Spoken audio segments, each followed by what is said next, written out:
The Story of Civilization, Volume 4, The Age of Faith, Part 2, by Will Durant. Continued, Cassette 3, Side 2. Perhaps in his Asiatic youth, Leo had imbibed from Moslems, Jews, Manichaeans, Monophysites, and Paulicians a Stoic Puritan conception of religion that condemned the addiction of popular Christianity to image worship, ceremonialism, and superstition. The Old Testament, Deuteronomy chapter 4, verse 15, had explicitly forbidden any graven image of any figure, male or female, the likeness of any beast that is on the earth. The early church had frowned upon images as relics of paganism, and had looked with horror upon pagan sculptures purporting to represent the gods. But the triumph of Christianity under Constantine, and the influence of Greek surroundings, traditions, and statuary in Constantinople and the Hellenistic East had softened this opposition. As the number of worshipped saints multiplied, a need arose for identifying and remembering them. Pictures of them and of Mary were produced in great number, and in the case of Christ, not only his imagined form, but his cross became objects of reverence, even, for simple minds, magic talismans. A natural freedom of fancy among the people turned the holy relics, pictures, and statues into objects of adoration. People prostrated themselves before them, kissed them, burned candles and incense before them, crowned them with flowers, and sought miracles from their occult influence. In Greek Christianity especially, sacred images were everywhere, in churches, monasteries, houses, and shops, even on furniture, trinkets, and clothes. Cities in danger from epidemic, famine, or war tended to rely upon the power of the relics they harbored, or on their patron saint, rather than on human enterprise. Fathers and councils of the church repeatedly explained that the images were not deities, but only reminders thereof. The people did not care to make such distinctions. Leo III was offended by these excesses of popular faith.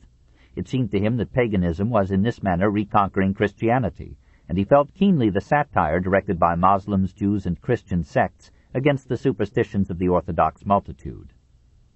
To weaken the power of the monks over the people and the government, and to win the support of Nestorians and Monophysites, he assembled a great council of bishops and senators, and with their consent he promulgated in 726 an edict requiring the complete removal of icons from the churches. Representations of Christ and the Virgin were forbidden, and church murals were to be covered with plaster. Some of the higher clergy supported the edict. The lower clergy and the monks protested. The people revolted. Soldiers trying to enforce the law were attacked by worshippers, horrified and infuriated by this desecration of the dearest symbols of their faith. In Greece and the Cyclades, rebel forces proclaimed a rival emperor and sent a fleet to capture the capital. Leo destroyed the fleet and imprisoned the leaders of the opposition. In Italy, where pagan forms of worship had never died, the people were almost unanimous against the edict. Venice, Ravenna, and Rome drove out the imperial officers, and a council of Western bishops summoned by Pope Gregory II anathematized the iconoclasts, image-breakers, without naming the emperor.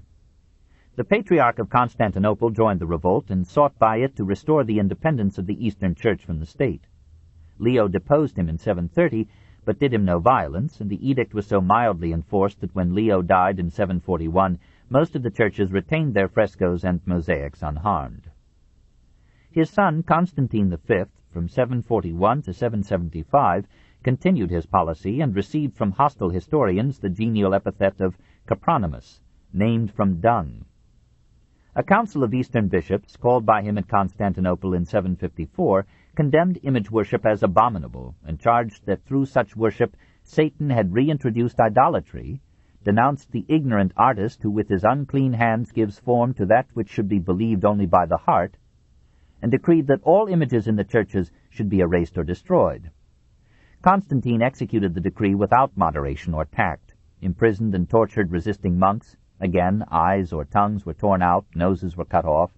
The Patriarch was tortured and beheaded in 767.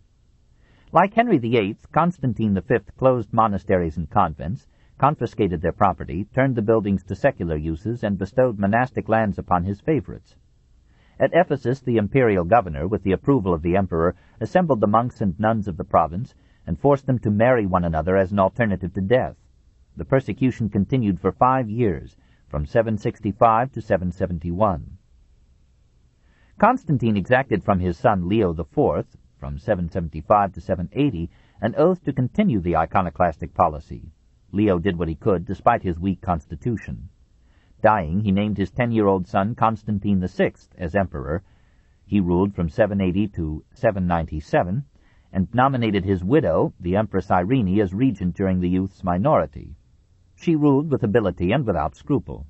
Sympathizing with the religious feelings of the people and her sex, she quietly ended the enforcement of the iconoclast edicts, permitted the monks to return to their monasteries and their pulpits, and convened the prelates of Christendom in the Second Council of Nicaea in 787, where 350 bishops, under the lead of papal legates, restored the veneration, not the worship, of sacred images as a legitimate expression of Christian piety and faith. In 790, Constantine VI came of age. Finding his mother reluctant to surrender her power, he deposed and exiled her. Soon the amiable youth relented. He brought her back to court and associated her with him in the imperial power, this in 792. In 797 she had him imprisoned and blinded, and thereafter reigned under the title of emperor, not Basilissa, but Basilius. For 5 years she administered the empire with wisdom and finesse, lowered taxes, scattered largesse among the poor, founded charitable institutions, and beautified the capital. The people applauded and loved her, but the army fretted at being ruled by a woman more capable than most men. In 802 the iconoclasts revolted, deposed her, and made her treasurer Nicephorus emperor. She yielded quietly and asked of him only a decent and safe retreat. He promised it, but banished her to Lesbos, and left her to earn a scanty living as a seamstress. 9 months later she died, with hardly a penny or a friend. The theologians forgave her crimes because of her piety, and the Church canonized her as a saint. 3. Imperial Kaleidoscope, 802 to 1057. A full perspective of Byzantine civilization would require at this point a record of many emperors and some empresses, not of their intrigues, palace revolutions, and assassinations, but of their policy and legislation, and their age-long effort to protect the diminishing empire from Moslems on the south and Slavs and Bulgars on the north. In some respects it is an heroic picture. Through all the fluent shifts of appearing and disappearing figures, the Greek heritage was in good measure preserved. Economic order and continuity were maintained. Civilization continued, as if by some enduring impetus from the ancient labors of Pericles and Augustus, Diocletian and Constantine. In other aspects, it is a sorry spectacle of generals climbing over slain rivals to imperial power, to be slain in their turn, of pomp and luxury, eye-gouging and nose-cutting, incense and piety and treachery, of emperor and patriarch unscrupulously struggling to determine whether the empire should be ruled by might or myth, by sword or word. So we pass by Nicephorus I, from 802 to 811, and his wars with Harun al-Rashid, Michael I, from 811 to 813, dethroned and tonsured into monkhood because of his defeat by the Bulgars, Leo V, the Armenian, from 813 to 820, who again forbade the worship of images and was assassinated while singing an anthem in church, Michael II, from 820 to 829, the illiterate stammerer, who fell in love with a nun and persuaded the Senate to entreat him to marry her, Theophilus, from 829 to 842, a legislative reformer, royal builder, and conscientious administrator who revived the iconoclastic persecution and died of dysentery, his widow Theodora, who as an able regent, from 842 to 856, ended the persecution, Michael III, the drunkard, from 842 to 867, whose amiable incompetence left the government first to his mother and, after her death, to his cultured and capable uncle, Caesar Bardus. Then suddenly a unique and unexpected figure appeared on the scene, overthrew every precedent except violence, and founded the powerful Macedonian Dynasty. Basil the Macedonian was born, possibly around 812, near Hadrianople, of an Armenian peasant family. As a child he was captured by Bulgars, and lived his youth among them beyond the Danube in what was then called Macedonia. Escaping in his 25th year, he made his way to Constantinople and was hired as groom by a diplomat who admired his physical strength and massive head. He accompanied his master on a mission to Greece and there attracted the attention and some of the wealth of the widow Danielus. Back in the capital, he tamed a spirited horse for Michael III, was taken into the emperor's service, and, though quite illiterate, rose to the position of Lord Chamberlain. Basil was ever convenient and competent. When Michael sought a husband for his mistress, Basil divorced his peasant wife, sent her to Thrace with a comforting dowry, and married Eudocia, who continued her services to the emperor. Michael supplied Basil with a mistress, but the Macedonian thought he deserved the throne as reward. He persuaded Michael that Bardus was plotting to depose him, and then killed Bardas with his own enormous hands in 866. Long accustomed to reign without ruling, Michael made Basil co-emperor and left him all the tasks of government. When Michael threatened to dismiss him, Basil arranged and supervised his assassination and became sole emperor in 867. So even under hereditary monarchy, career was open to talent. With such servility and crime, the letterless son of a peasant established the longest of all Byzantine dynasties and began a 19-year reign of excellent administration, legislating wisely, judging justly, replenishing the treasury, and building new churches and palaces for the city that he had captured. No one dared oppose him, and when he died by a hunting accident, the throne passed with unwonted quiet to his son. Leo VI, from 886 to 912, was the complement of his father, learned, bookish, sedentary, mild. Gossip concluded that he was Michael's, not Basil's son, and perhaps Eudocia was not sure. He earned his cognomen of the Wise, not by his poetry, nor by his treatises on theology, administration, and war, but by his reorganization of provincial and ecclesiastical government, his new formulations of Byzantine law, and his meticulous regulation of industry. Though an admiring pupil of the scholarly patriarch Phocius, and himself devoted to piety, he shocked the clergy and amused the people by 4 marriages. His first 2 wives died without bearing him a son. Leo insisted on a son as the only alternative to a war of succession. The moral theology of the Church forbade a 3rd marriage. Leo persisted, and his 4th wife, Zoe, crowned his resolution with a boy. Constantine VII, from 912 to 958, was called Porphyrogenitus, born in the purple, that is, in the porphyry-lined apartment reserved for the use of expecting empresses. He inherited his father's literary tastes, not his administrative capacity. He composed for his son 2 books on the art of government, one on the themes, or provinces, of the empire, and a book of ceremonies describing the ritual and etiquette required of the emperor. He supervised the compilation of works on agriculture, medicine, veterinary medicine, and zoology, and formed an historian's history of the world by selecting extracts from historians and chroniclers. Under his patronage, Byzantine literature flourished in its polished and anemic way. Perhaps Romanus II, from 958 to 963, was like other children and did not read his father's books. He married a Greek girl, Theophano. She was suspected of poisoning her father-in-law and hastening Romanus's death. And before her 24-year-old husband was dead, she seduced into her arms the ascetic general Nicephorus II Phocas, who, with her connivance, seized the throne. Nicephorus had already driven the Moslems from Aleppo and Crete in 961. In 965 he drove them from Cyprus, in 968 from Antioch. It was these victories that shattered the Abbasid Caliphate. Nicephorus pled with the Patriarch to promise all the rewards and honors of martyrdom to soldiers who should fall in battle against the Moslems. The Patriarch refused on the ground that all soldiers were temporarily polluted by the blood that they shed. Had he consented, the Crusades might have begun a century earlier. Nicephorus lost ambition and retired into the palace to live like an anchorite.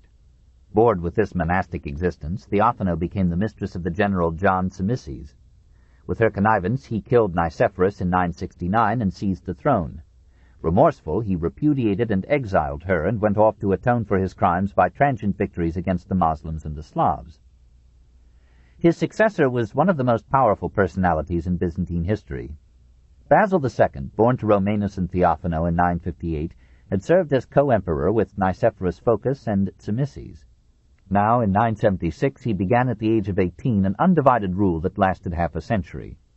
Troubles encompassed him. His chief minister plotted to displace him. The feudal barons, whom he proposed to tax, financed conspiracies against him. Bardas Sclerus, general of the Eastern army, rebelled and was suppressed by Bardas Phocas, who then had himself proclaimed emperor by his troops. The Moslems were recovering nearly all that Zimisces had won from them in Syria. The Bulgars were at their zenith, encroaching upon the empire in east and west. Basil suppressed the revolt, reclaimed Armenia from the Saracens, and in a ruthless 30 Years' War destroyed the Bulgarian power. After his victory in 1014, he blinded 15,000 prisoners, leaving one eye in every 100th man to lead the tragic host back to Samuel, the Bulgarian Tsar. Perhaps in terror rather than in admiration, the Greeks called him Bulgaroctonus, killer of Bulgars. Amid these campaigns, he found time to war against those who enriched themselves at the expense of the poor. By his laws of 996, he sought to break up some of the large estates and to encourage the spread of a free peasantry. He was about to lead an armada against the Saracens in Sicily when death surprised him in his 68th year. Not since Heraclius had the empire been so extensive, nor since Justinian so strong. The Byzantine decline was resumed under his aged brother Constantine VIII from 1025 to 1028. Having no offspring but 3 daughters, Constantine persuaded Romanus Argyrus to marry the eldest, Zoe, who was nearing 50. As regent, and with the help of her sister Theodora, Zoe governed the state through the reigns of Romanus III from 1028 to 1034, Michael IV from 1034 to 1042, Michael V in 1042, and Constantine IX from 1042 to 1055, and seldom had the empire been better ruled. The imperial sisters attacked corruption in state and church and forced officials to disgorge their embezzled hoards.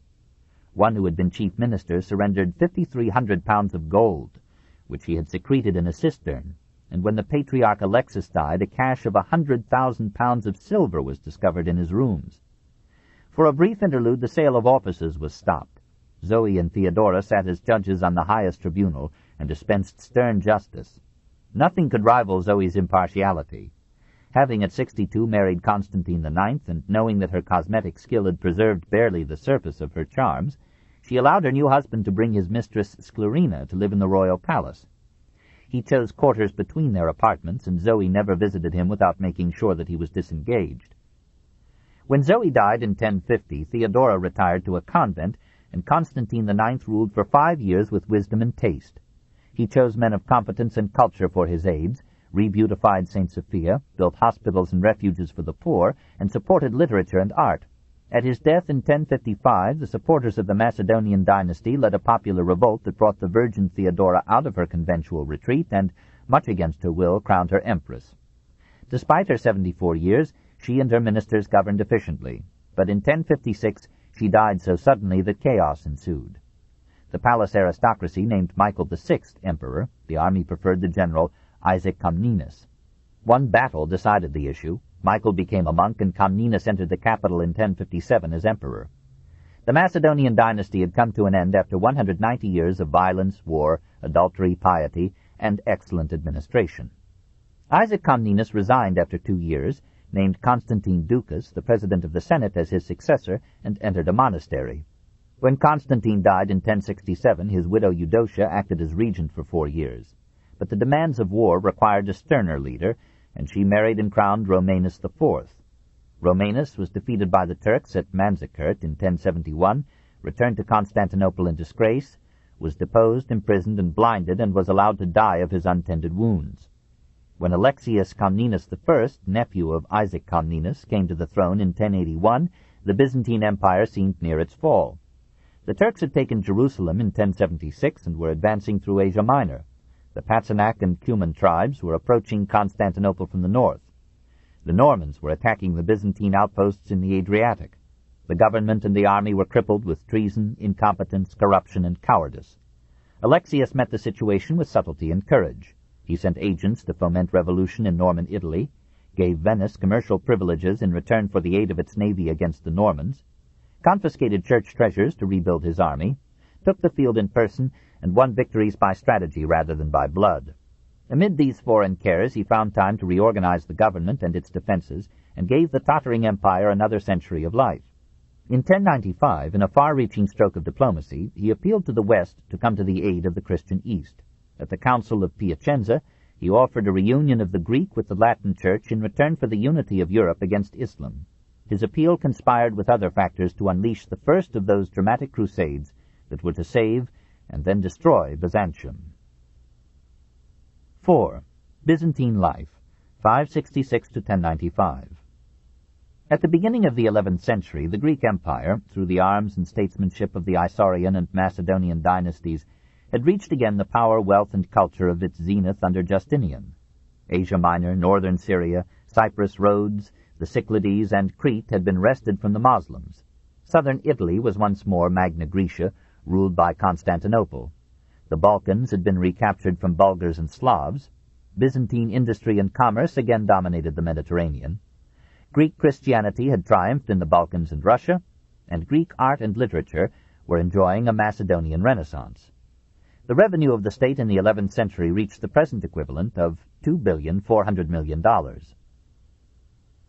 Constantinople was at the crest of its curve, surpassing ancient Rome and Alexandria, contemporary Baghdad and Cordova, in trade, wealth, luxury, beauty, refinement, and art. Its population of nearly 1 million was now predominantly Asiatic or Slav. Armenians, Cappadocians, Syrians, Jews, Bulgars, and half-Slav Greeks, with a colorful infusion of merchants and soldiers from Scandinavia, Russia, Italy, and Islam. At the top, a thinning layer of Greek aristocrats.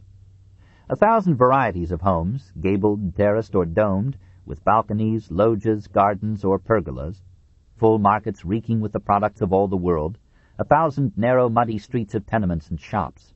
Splendid thoroughfares bordered with stately mansions and shady porticos, peopled with statuary, spanned with arches of triumph, and leading out to the countryside through guarded gates in the fortress walls. Complex royal palaces, the Triconchus of Theophilus, the New Palace of Basil I, the Bucolion of Nicephorus Phocas, descending by marble stairs to a sculptured colonnaded wharf on the Sea of Marmara. Churches as many as there are days in the year, said a traveler, and several of them architectural jewels. Altars enshrining the most revered and precious relics in Christendom. Monasteries unashamedly magnificent without and turbulent with proud saints within. St. Sophia, ever newly adorned, glowing with candles and lamps, heavy with incense, solemn with pageantry, sonorous with convincing chants. This was the frame, half gold and half mud, of teeming life in the Byzantine capital. Within the city palaces of the aristocracy and the great merchants, and in the villas of seaside and hinterland, every luxury available to that age could be found, and decoration uninhibited by Semitic taboos. Marbles of every grain and hue, murals and mosaics, sculptures and fine pottery, curtains sliding on silver rods, tapestries and carpets and silks, doors inlaid with silver or ivory, furniture exquisitely carved, table services of silver or gold.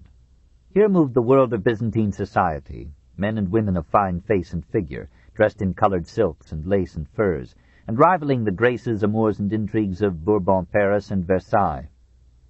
Never were ladies better powdered and scented, jeweled and coiffured. In the imperial palaces, fires were kept burning all the year long to brew the perfumes required to deodorize queens and princesses. Never before had life been so ornate and ceremonious, so colorful with processions, receptions, spectacles, and games, so minutely ordained by protocol and etiquette. At the hippodrome, as well as in the court, the firmly established aristocracy flaunted its finest raiment and ornament. On the highways its stately equipages passed, so reckless as to earn the hatred of the pedestrian poor, and so rich as to bring down the anathemas of prelates who served God in vessels and on altars of marble, alabaster, silver, and gold. Constantinople, said Robert of Clary, contained 2/3 of the world's wealth. Even the common Greek inhabitants, reported Benjamin of Tudela, seem all to be the children of kings. If Constantinople, said a 12th century writer, surpasses all other cities in wealth, it also surpasses them in vice. All the sins of a great city found room here, impartially in rich and poor. Brutality and piety took turns in the same imperial souls. And among the people, intensity of religious need could be adjusted to the corruption or violence of politics and war. The castration of children to serve as eunuchs in harems and administration, the assassination or blinding of present or potential rivals for the throne, continued through divers dynasties and the monotonous kaleidoscope of changeless change. The populace, disordered and manipulated by divisions of race, class, or creed, was fickle, bloodthirsty, periodically turbulent, bribed by the state with doles of bread, oil, and wine, diverted by horse races, beast baitings, rope dancing, indecent pantomimes in the theater, and by imperial or ecclesiastical pageantry in the streets. Gambling halls and saloons were everywhere. Houses of prostitution could be found on almost every street, sometimes at the very church doors. The women of Byzantium were famous for their licentiousness and their religious devotion, the men for their quick intelligence and unscrupulous ambition. All classes believed in magic, astrology, divination, sorcery, witchcraft, and miraculous amulets. The Roman virtues had disappeared even before the Latin tongue. Roman and Greek qualities had been overwhelmed by a flood of uprooted Orientals who had lost their own morality and had taken on no other except in words. Yet even in this highly theological and sensual society, the great majority of men and women were decent citizens and parents, who settled down after youthful frolics to the joys and sorrows of family life, and grudgingly performed the work of the world. The same emperors who blinded their rivals poured out charity to hospitals, orphanages, homes for the aged, free hostels for travelers.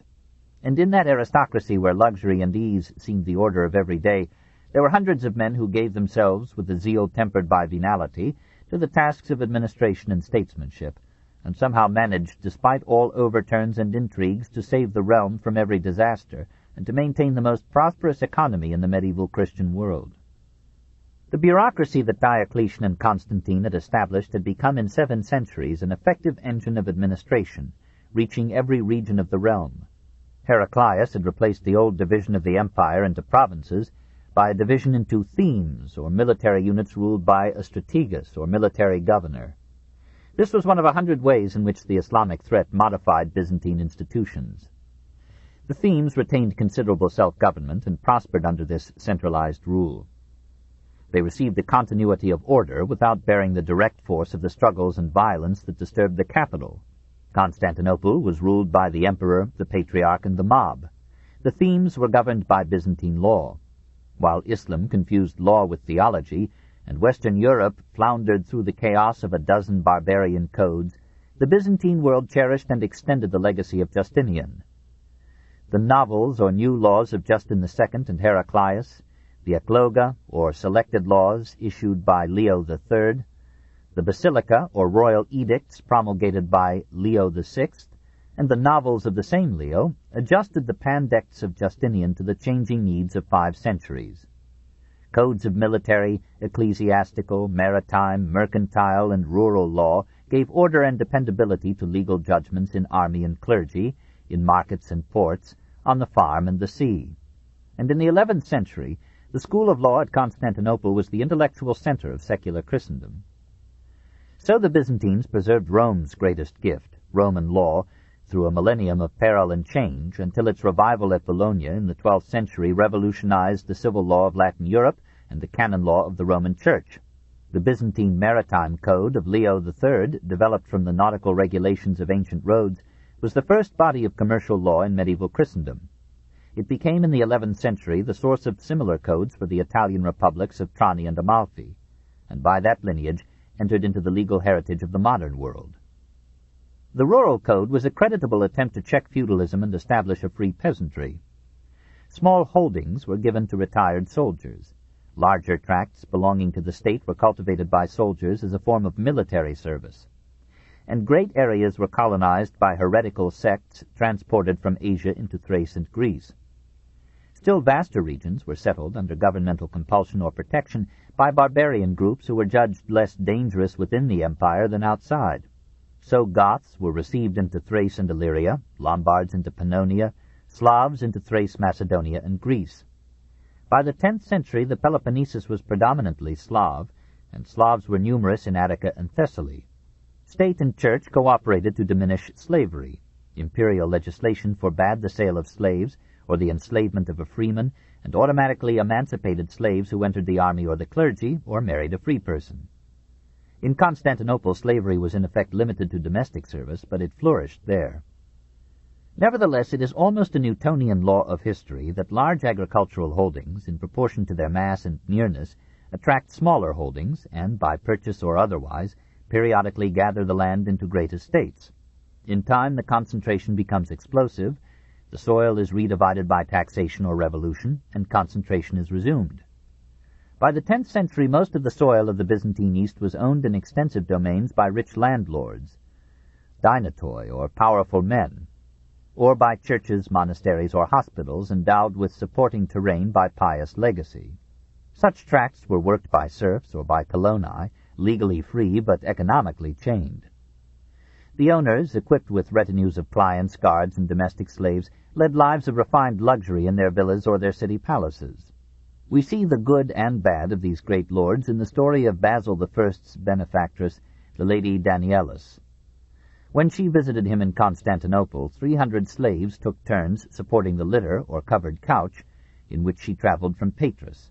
She brought to her imperial protege richer presents than any sovereign had ever sent to a Byzantine emperor. 400 youths, 100 eunuchs, and 100 maidens were but a part of her gift. There were also 400 pieces of art-woven textiles, 100 pieces of cambric, each so fine that it could be enclosed in the joint of a reed, and a dinner service in silver and gold. During her lifetime she gave away much of her wealth. At her death she willed the rest to Basil's son. Leo VI found himself suddenly dowered with 80 villas and farms, masses of coin and jewelry and plate, costly furniture, rich stuffs, numberless cattle, thousands of slaves.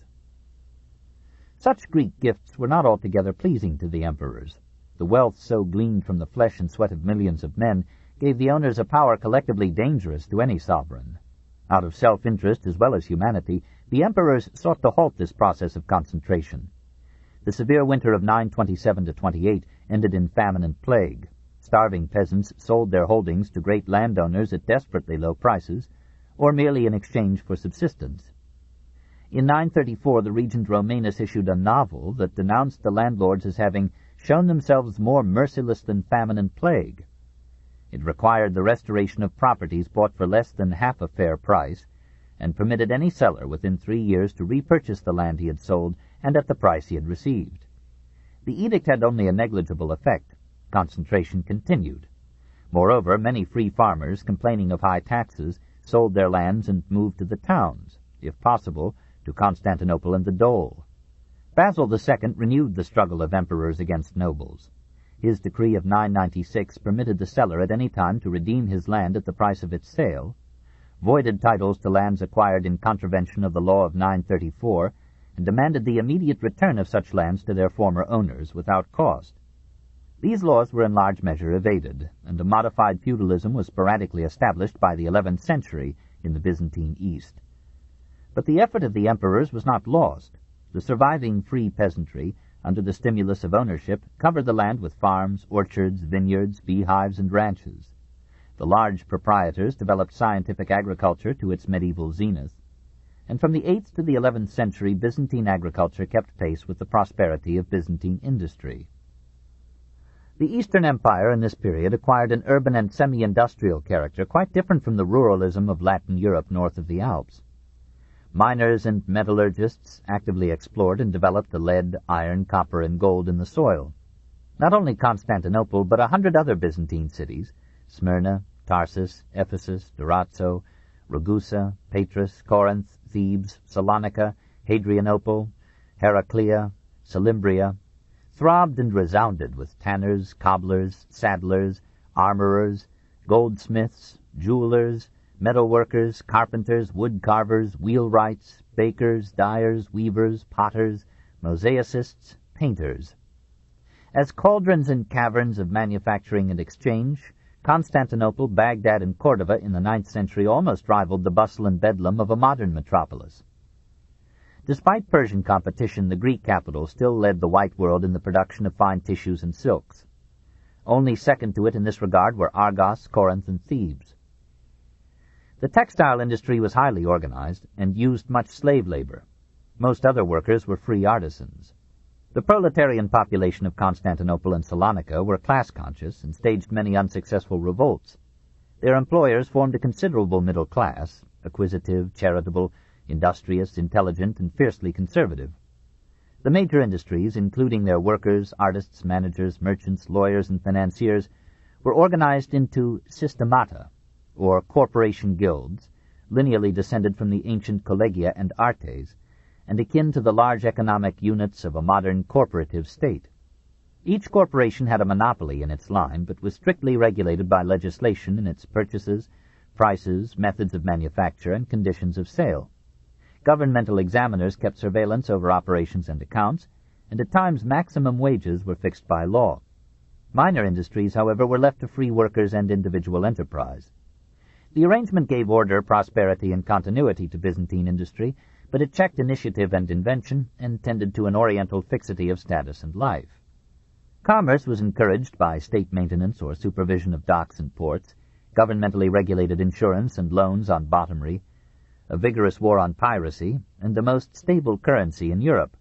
Over all commerce, the Byzantine government exercised a pervasive control, prohibited certain exports, monopolized the trade in corn and silk, charged export and import duties, and taxed sales. It almost invited its early replacement as commercial mistress of the Aegean and Black Seas by allowing foreign merchants, Armenians, Syrians, Egyptians, Amalfians, Pisans, Venetians, Genoese, Jews, Russians, and Catalans, to carry most of its trade and to set up semi-independent factories or agencies in or near the capital. Interest charges were permitted, but were limited by law to 12, 10, 8%, or even less. Bankers were numerous, and perhaps it was the moneylenders of Constantinople, rather than those of Italy, who developed the Bill of Exchange and organized the most extensive credit system in Christendom before the 13th century. 5. The Byzantine Renaissance. From the labor and skill of the people and the superfluities of the rich, there came in the 9th and 10th centuries a remarkable revival of letters and arts. Although the empire, to its dying day, called itself Roman, nearly all Latin elements had disappeared from it except Roman law. Since Heraclius, Greek had been the language of government, literature, and liturgy, as well as of daily speech in the Byzantine East. Education was now completely Greek. Nearly every free male, many women, even many slaves received some education. The University of Constantinople, which, like letters in general, had been allowed to decay in the crises of the Heraclian age, was restored by Caesar Bardus in 863, and attained high repute for its courses in philology, philosophy, theology, astronomy, mathematics, biology, music, and literature. Even the pagan Libanius and the godless Lucian were read. Tuition was largely free to qualified students, and the teachers were paid by the state. Libraries, public and private, were numerous, and still preserved those classic masterpieces which had been forgotten in the disordered West.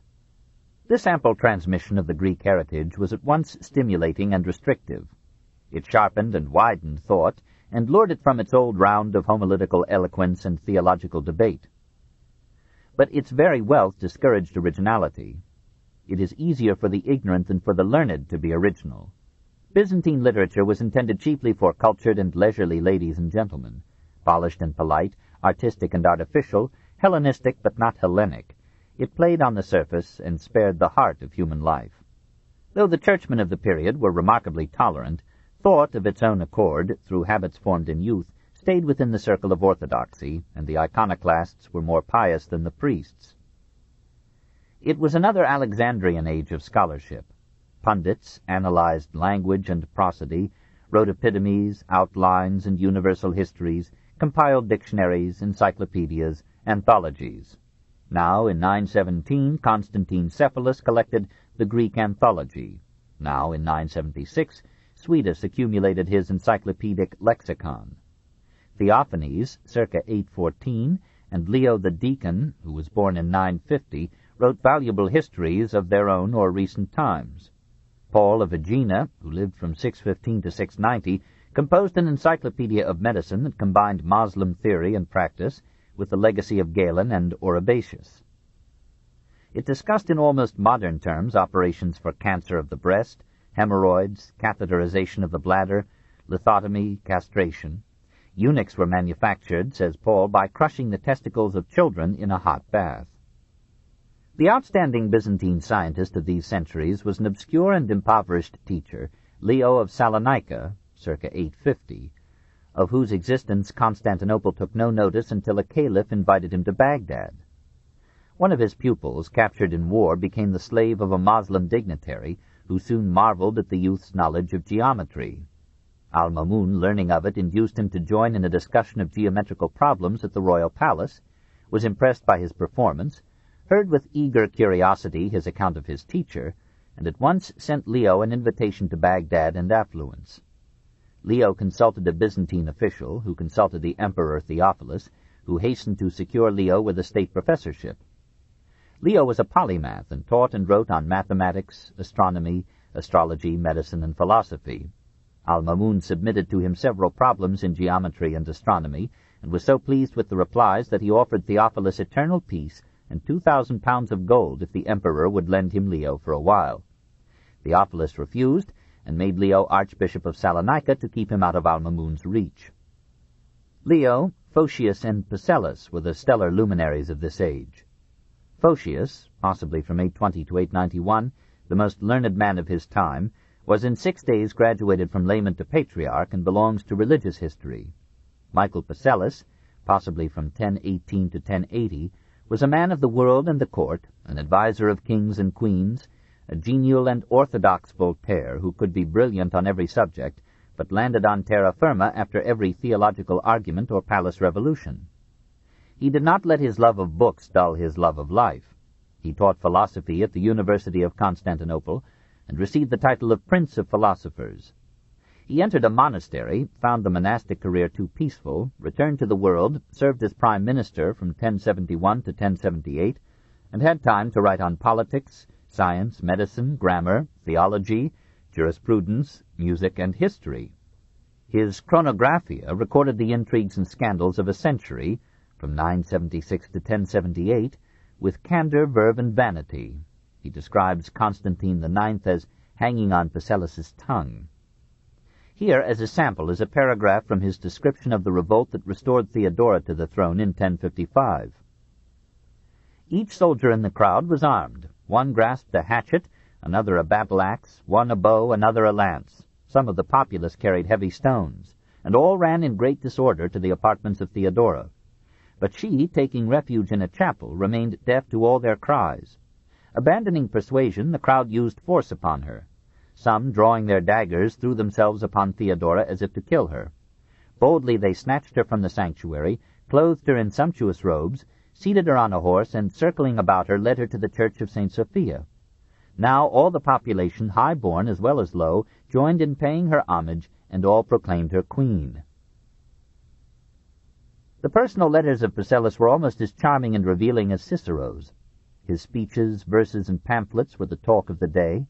His malicious humor and lethal wit were an exciting stimulus amid the ponderous erudition of his contemporaries. Compared with him and Phocius and Theophanes, the Alcuins, Rabbani, and Gerbers of the contemporary West were timid emigrants from barbarism into the country of the mind. The most conspicuous side of this Byzantine Renaissance was its art. This book is continued on Cassette 4, Side 1.